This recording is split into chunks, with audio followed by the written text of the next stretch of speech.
In this video, we are continuing our series for leaders supporting discourse, and we are just going to do the why of discourse right now. Like, why is it important that you spend time building your staff's capacity to have discourse amongst themselves, right, at the staff level, but also to have students lead discourse in their own spaces? There's so much research out here. I've compiled a document that we'll go through in the video, and then it will be linked for you in the description. So here we go. Okay, here is our, I would say one pager, but it is actually not. It's like, whoa, 3 pages.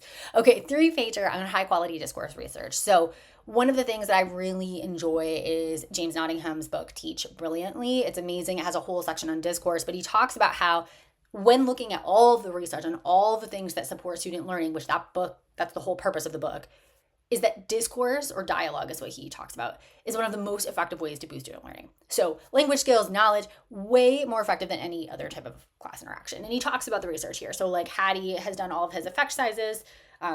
Class discussion is 0.82, could double the rate of learning. Awesome.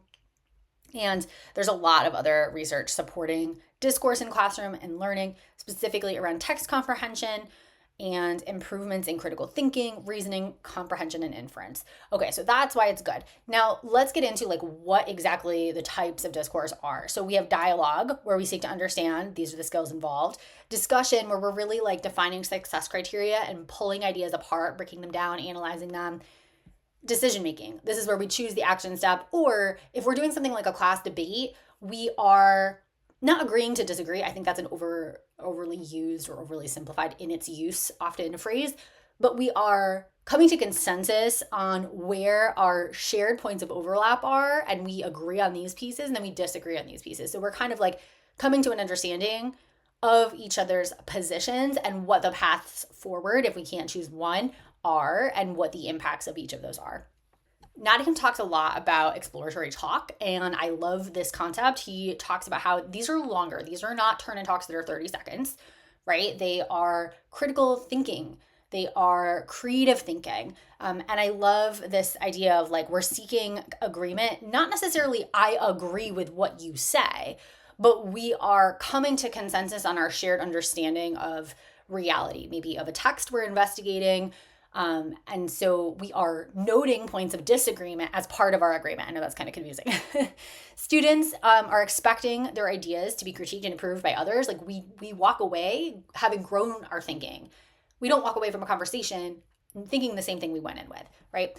It talks about what it is not. Maria Nichols has a great book, Building Better Thoughts or something like that.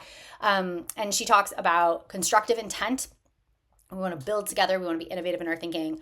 Again, expanded time. It's not a one-off, and it's not a short conversation.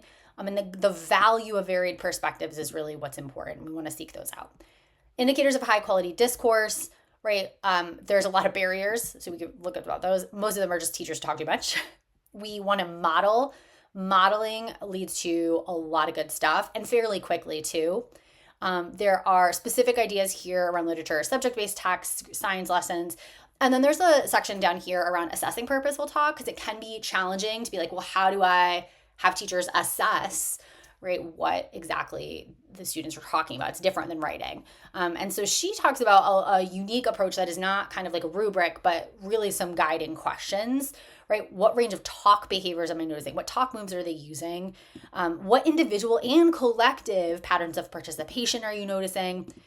Strengths and of course, we're always looking at areas for growth, but what is the strength of the community around the talk and the strength of the resulting meaning making? Like, do we actually deepen our thinking here? And how much facilitation is needed, right? Sometimes we do need more, and we want to gradually offload the responsibility to students. So where are we in that process? You are leading professional learning sessions for your team around encouraging them, kind of saying, this is why we want discourse, this is really helpful, or we are trying to level up the discourse that's already present in our teaching staff. These resources and this research can be really, really powerful. So again, that link is in the description for you.